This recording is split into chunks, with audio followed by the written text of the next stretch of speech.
शुरुआत करते हैं आज की न्यूज़पेपर की। हम पीआईबी के साथ में पीआईबी की पहली न्यूज़ हम देखने वाले हैं वीरांगना सेवा केंद्र से संबंधित।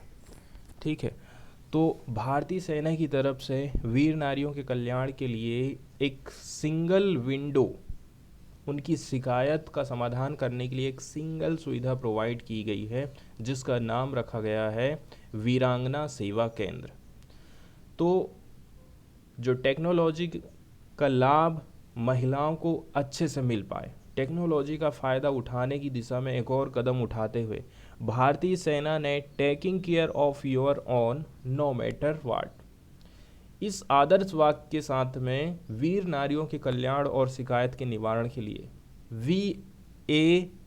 VAVSK वीरांगना सेवा केंद्र नामक सिंगल विंडो सुविधा प्रोवाइड की है। इस परियोजना का उद्घाटन सेना पत्नी कल्याण संघ, शॉर्टकट में कहें तो एक WWA है, के अध्यक्ष ने 10 नवंबर 2022 को दिल्ली कैंट में स्थित भारतीय सेना के पूर्व सैनिक निदेशालय DIAV परिसर में किया था। तो जो वीरांगना सेवा केंद्र है, भारतीय सेना के veterans portal Indian army veterans गवर्नमेंट.in पर सेवा के रूप में उपलब्ध रहेगा। ये प्रणाली एप्लीकेंट को ट्रैकिंग, निगरानी, नियमित फीडबैक के साथ में शिकायतें दर्ज करने की सुविधा प्रोवाइड करता है। मतलब इस वेबसाइट पर आप जा कर के आप अपने आवेदन की स्थिति को ट्रैक कर सकते हैं, निगरानी, नियमित फीडबैक ले सकते हैं। जो वीर नारियां हैं, मतलब जैसे यदि मैं आर्मी में हूं तो मेरे जो निकटतम परिजन हैं के पास telephone, SMS, WhatsApp, post, email और सहायता प्राप्त करने के लिए वॉक इन के माध्यम से वीरांगना सेवा केंद्र संपर्क करने के लिए कई सारे साधन होने वाले हैं। Telephone, SMS, WhatsApp, post, email. Customer relationship management software के माध्यम से शिकायतों की स्थिति की निगरानी कर सकते हैं और आवेदक को SMS और ईमेल के माध्यम से नियमित अपडेट प्राप्त होते रहेगा।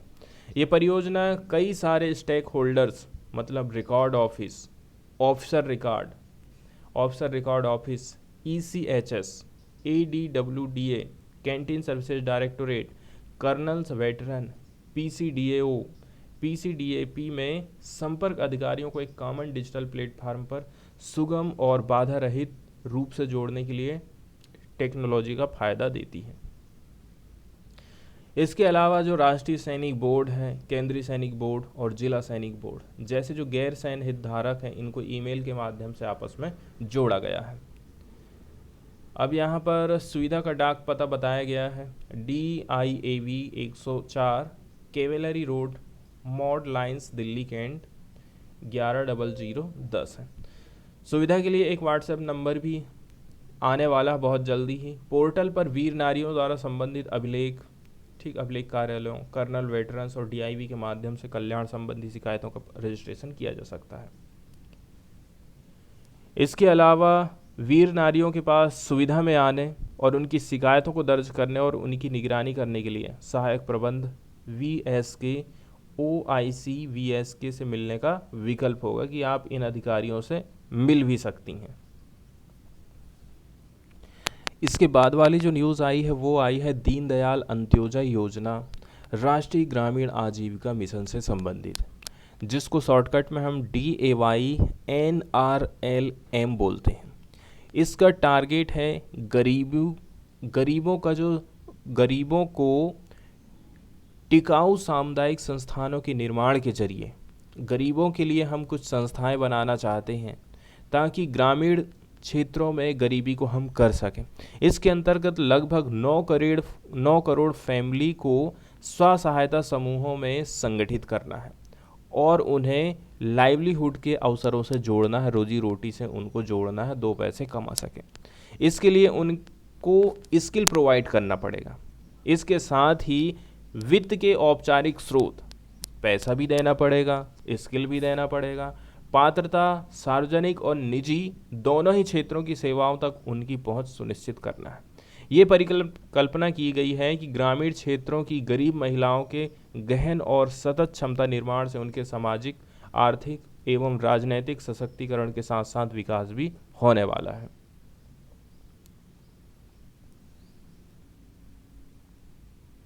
इसके बाद वाली न्यूज़ हम देखने वाले हैं द हिंदू की पहली खबर एनआईए से संबंधित। ठीक है, तो एनआईए के बारे में पहले हम बेसिक बैकग्राउंड देख लेते हैं। National investigating agency, national investigation agency NIA, इसको कॉन्स्टिट्यूट किया गया था under national investigation agency NIA act 2008।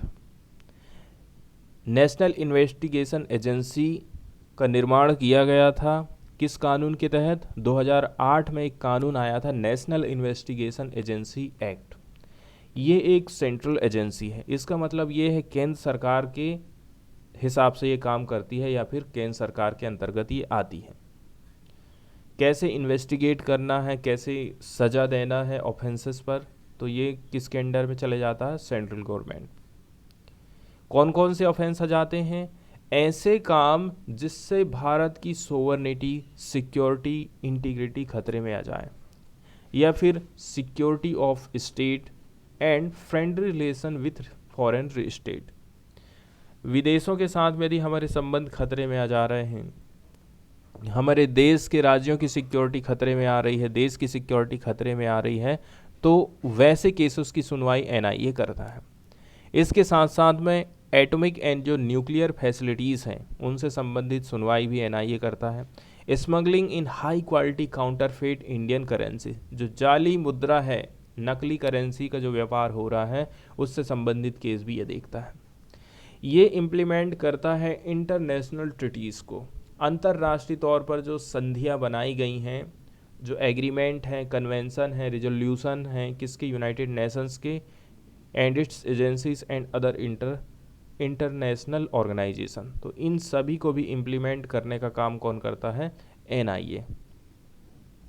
Implement करना मतलब होता है लागू करना।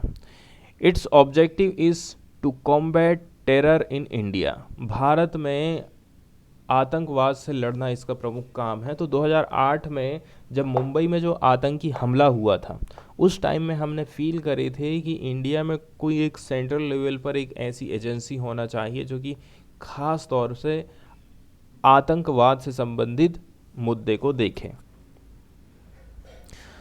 ये काम करती है as a central counter terrorism law enforcement agency. इसका हेडक्वार्टर बनाया गया नई दिल्ली में। इसकी ब्रांचेस है हैदराबाद, गुवाहाटी, कोच्चि, लखनऊ, मुंबई, कलकत्ता, रायपुर और जम्मू में। हैदराबाद, गुवाहाटी, कोच्चि, लखनऊ, मुंबई, कोलकाता, रायपुर एंड जम्मू। तो 2, 4, 6 और 2, 8 जगह पे और इसके ऑफिस बनाए गए हैं। तो एनआईए एक्ट का जो शेड्यूल है वो स्पेसिफाई करता है एक लिस्ट ऑफ ऑफेंस की, कि इतने पार्टिकुलर ऑफेंसेस हैं, इनमें हमको सुनवाई करना है, which are to be investigated and prosecuted by NIA. इसमें इंक्लूड हो जाते हैं कुछ ऐसे ऑफेंसेस जो कि अंडर में आते हैं एक्ट के, जैसे कि एटॉमिक एनर्जी एक्ट 1962, ये भी इसके अंतर्गत कवर कर लिया गया। इसके साथ साथ में अनलॉफुल एक्टिविटीज़ प्रिवेंशन एक्ट भी इसी के खाते में चला गया है। एनआईए के जुरिडिक्शन क्षेत्र की यदि हम बात करें, न्याय क्षेत्र की बात करें, तो एक ऐसा कानून जिसके अंतर्गत एजेंसी ऑपरेट करती है, एक्सटेंड करती है होल ऑफ इंडिया। इसको एक ऐसा कानून के माध्यम से हम लेके आए हैं कि ये पूरे देश भर में अपना राज करेगी, पूरे देश भर में अपने कानून को लागू करेगी। And also applies to Indian citizen outside the country. और ऐसा नहीं है कि यदि आप भारत से बाहर चले गए तो आपके ऊपर ये नियम कानून लागू नहीं करेगी, आप बाहर गए तो भी आपके ऊपर ये कानून लागू हो जाता है। इसके अलावा सरकारी जो नौकर हैं, आप कहीं पर भी जॉब कर रहे हैं, आपके ऊपर भी ये नियम कानून लागू होता है। Persons on ship and aircraft registered in India wherever they may be. तो जो ऐसे व्यक्ति जो शिप में हैं, एयरक्राफ्ट में हैं, जिनका रजिस्ट्रेशन कहाँ किया गया है? इंडिया में, वो भी इस कानून के दायरे में आ जाते हैं। इसके अलावा persons who commit A schedule offence beyond India against the Indian citizen और अफेक्ट इंटरेस्ट ऑफ इंडिया, ये सारे लोग भी इसमें आ जाते हैं। तो कैसे करके ये जांच की शुरुआत करती है? स्टेट गवर्नमेंट रिफर करता है केस को, इसमें सेक्शन 6 कानून, इस कानून का सेक्शन नंबर 6 में आप देखेंगे, state government can refer the case pertaining to the schedule offences registered at any police station. सबसे पहले राज्य सरकार क्या काम करेगी, पुलिस स्टेशन में जाकर के अपनी शिकायत दर्ज करा देगी कि हम जो है इस अपराध की इन्वेस्टिगेशन करवाना चाहते हैं। Police station to the central government, union home ministry के अंतर्गत एनआईए आता है, एनआईए इन्वेस्टिगेशन की। इसके बाद फिर सेंट्रल गवर्नमेंट दिशा निर्देश जारी करती है इस एजेंसी को। After assessing the detail made available, the center can then direct the agency to take over the case। इस प्रकार से आप देख रहे हैं state government are required to extend all assistance. इसके बाद स्टेट गवर्नमेंट को सारी सुविधाएं एनआईए को प्रोवाइड करना पड़ेगा, किसी प्रकार से आप आनाकानी नहीं कर सकते। आउटसाइड इंडिया की हम बात करें, यदि लग रहा है सेंट्रल गवर्नमेंट को कि जो शेड्यूल ऑफेंसेस हैं has been committed at any place outside India to which this act extends, it can also direct NIA to register the case and take up an investigation।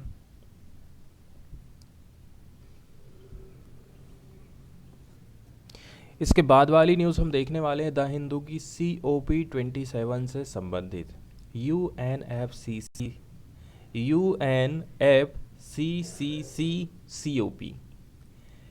COP जिसको हम कोप बोलते हैं, conference of parties का संक्षिप्त रूप है। ये जलवायु परिवर्तन पर संयुक्त राष्ट्र यूनाइटेड नेशंस की ढांचा, मतलब United Nations framework convention on climate change में शामिल सदस्यों का एक सम्मेलन होता है। UNFCCC में जितने भी लोग शामिल हैं उसका ग्रुप कहलाता है COP। UNFCCC वैश्विक समझौता होता है जिसमें 1952 में हस्ताक्षर किए गए थे। इस समझौते पर 197 देशों ने सिग्नेचर किए थे। जलवायु परिवर्तन, क्लाइमेट चेंज क्या होता है, पृथ्वी के धरातल और समय में होने वाले तापमान और वर्षा की विसमानता, डेविएशन, चेंजेस को जलवायु परिवर्तन कहते हैं। मानव के द्वारा किया गया प्रदूषण और गर्म हानिकारक गैसों के उत्सर्जन से जलवायु परिवर्तन हो रहा है। जलवायु परिवर्तन एक निरंतर प्रक्रिया है और जलवायु परिवर्तन पृथ्वी की उत्पत्ति से लेकर आज तक होते ही रहा है। इसके बाद हम बात करते हैं UNFCCC। ठीक है, तो ब्राज़ील के रियो डी जेनेरो में 3 से 14 जून तक 1992 में पर्यावरण और विकास पर संयुक्त राष्ट्र सम्मेलन UNCED का आयोजन किया गया था। इस सम्मेलन को रियो शिखर सम्मेलन या फिर पहला पृथ्वी शिखर सम्मेलन हम बोलते हैं। तो जो पहला पृथ्वी सम्मेलन हुआ था इसमें 172 देशों ने भाग लिया था। इस सम्मेलन में इन्वायरमेंट की रक्षा के लिए एक ट्रीटी पर सहमति बनी जिसे United Nations framework convention on climate change, मतलब UNFCCC कहते हैं। UNFCCC का गठन ग्रीन हाउस गैसों के उत्सर्जन को कम करने और पृथ्वी को जलवायु परिवर्तन के खतरे से बचाने के लिए किया गया था। वर्तमान में UNFCCC के सदस्यों में 197 देश शामिल हैं। COP की यदि हम बात करें तो रियो सम्मेलन में ये तय कर दिया गया था कि UNFCCC के सदस्य जितने भी देश हैं प्रत्येक वर्ष एक सम्मेलन में इकट्ठे होंगे और जलवायु से संबंधित चिंता और कार्य योजना पर चर्चा करेंगे। इस सम्मेलन को ही हमने कहे हैं COP या फिर कोप नाम दिया गया था। पहला कोप का जो आयोजन था 28 मार्च से 7 अप्रैल 1995 तक जर्मनी के बर्लिन में किया गया था। तो सबसे पहला नंबर का COP हुआ था 1995 में जर्मनी में बर्लिन में। सेकेंड हुआ फिर जिनेवा स्विट्जरलैंड 1996। कोप 3 हुआ था 97 में जापान क्योटो। और कोप 26 की यदि हम बात करें तो 2021 में हुआ था ग्लासगो स्कॉटलैंड से। और जो कोप 26 होने वाला था 2020 में, सालाना हम देख रहे हैं इसकी बैठक हो रही है, उसको स्थगित कर दिया गया था कोविड-19 की वजह से। इसके अलावा पेरिस समझौते की यदि हम बात करें तो दिसंबर 2015 में पेरिस में हुई COP 21 बैठक में दुनिया भर के देश जलवायु परिवर्तन को रोकने के लिए एक समझौता किए थे। इसी को हम पेरिस समझौता या फिर कोप 21 कहते हैं। इसको ध्यान रखना है, कोप 21 या फिर पेरिस समझौता। इसके अंतर्गत क्या क्या प्रावधान किए गए थे? जैसे कि जो पूरे विश्व भर का तापमान बढ़ रहा है 2 डिग्री सेल्सियस से, उसको हम नीचे रखेंगे कि वो 1.5 डिग्री सेल्सियस से अधिक बढ़ ना पाए। इसके अलावा हमारे द्वारा होने वाले ग्रीन हाउस गैस उत्सर्जन को लो लेवल पर करना है। इतना करना है कि पेड़, मिट्टी और समुद्र उसे प्राकृतिक रूप से सोख लें। इसकी शुरुआत 2050 से 2100 के बीच करना है। समझौते के अंतर्गत हर 5 साल में गैस उत्सर्जन में कटौती में प्रत्येक देश की भूमिका की प्रगति वो समीक्षा भी करना है कि कौन कितना आगे बढ़ पाया। विकासशील देशों के लिए जलवायु वित्तीय सहायता के लिए $100 अरब, $100 बिलियन सालाना देना है और भविष्य में इसे बढ़ाना भी है। तो पेरिस संधि पर शुरुआत में ही 177 देशों ने सिग्नेचर कर दिए थे। ऐसा पहली बार हुआ था जब किसी अंतर्राष्ट्रीय समझौते के पहले ही दिन इतनी बड़ी संख्या में देशों ने सहमति जताई थी। अब तक 195 सदस्य देश इस समझौते पर सिग्नेचर कर चुके हैं। भारत ने 2 अक्टूबर 2016 को इस पर सिग्नेचर किया था। ठीक है, अमेरिका और चीन ने भी अगस्त में इस समझौते को स्वीकार कर लिया था। पेरिस समझौते की आलोचना भी की जाती है, ठीक है, क्योंकि देखिए ये समझौता बहुत सीमित है और देरी से आपने ये लिए हैं। आज के टाइम में CO2 का लेवल पूर्व औद्योगिक स्तर की तुलना में 30% बढ़ चुका है। इसकी सबसे बड़ी आलोचना ये है कि ये जलवायु परिवर्तन के पहले से दिखाई पड़ रहे प्रभावों को नजरअंदाज करते हुए अब भी इसे भविष्य के खतरे के तौर पर देखता है। एक बात यह है, ये समझौता कार्बन उत्सर्जन रोकने के उपायों पर तो जोर देता है, लेकिन इन उपायों को प्रभावी ढंग से लागू करने की इसमें किसी प्रकार की व्यवस्था नहीं है कि यदि कोई लागू नहीं करेगा तो उसके ऊपर हम पेनाल्टी लगाएंगे। इसके बाद फिर आ जाता है रुपए पैसे की दिक्कत। ठीक है, कि विकसित देश विकासशील देशों को पैसा दे नहीं रहे हैं। विकसित देश भारत और चीन जैसे विकासशील देशों पर वैश्विक उत्सर्जन बढ़ाने का दोष लगाते हैं। अब हम बात कर लेते हैं न्यूज़ की। तो कोप 27 की जो बैठक चल रही है, इसमें इंडिया की तरफ से जोर दिया गया है higher global climate finance target by 2024। India कह रहा है कि जो विकसित देश हैं, गरीब देश हैं, उनको आप ज़्यादा से ज़्यादा पैसा दीजिए, ज़्यादा से ज़्यादा फाइनेंस दीजिए, ऐसा इंडिया की तरफ से कहा गया है। डेवलपिंग कंट्रीज़ ने रिक्वायरमेंट किया है सब्सटेंसिव इन्हेंसमेंट। हम चाहते हैं कि और भी ज़्यादा से ज़्यादा इन्हेंसमेंट हो क्लाइमेट फाइनेंस। ठीक है, क्लाइमेट फाइनेंस जिसकी सीमा रखी गई थी $100 बिलियन की एक साल में, तो चाहते हैं कि आप जो है इस पैसा को और बढ़ाओ ताकि हम जो है हमारा जो एम्बिशियस गोल है, ठीक है, उसको हम हासिल कर सकें। And rich countries need to lead the mobilisation of resources. और जो अमीर देश हैं उनको खुद से आगे आने की ज़रूरत है कि हम जो है रिसोर्सेज को मोबिलाइज करते हैं गरीब देशों की तरफ। तो जो COP 27 का आयोजन है शर्म अल शेख इजिप्ट में इसका आयोजन किया जा रहा है। कोप 15 जिसका आयोजन किया गया था कोपेनहेगन 2009 में, उस टाइम में जो विकसित देश थे उन्होंने कमिट किया था कि हम जॉइंटली मोबिलाइज करेंगे $100 बिलियन एक साल में बाई 2020 तक, ताकि हेल्प कर सकें डेवलपिंग कंट्रीज़ को to tackle efforts of climate change. लेकिन आप ये देखोगे अमीर देश अपनी बात को पूरा नहीं कर पाए हैं। डेवलपिंग कंट्रीज जिसमें इंडिया भी शामिल है, वो जोर दे रहे हैं कि जो रिच कंट्रीज़ हैं वो एग्री हो सके new global climate finance target, जिसको कहा जा रहा है new collective quantified goal on climate finance, जिसमें कहा गया है कि बिलियन की जगह ट्रिलियंस ऑफ डॉलर की ज़रूरत है ताकि हम एड्रेस कर सकें क्लाइमेट चेंज को।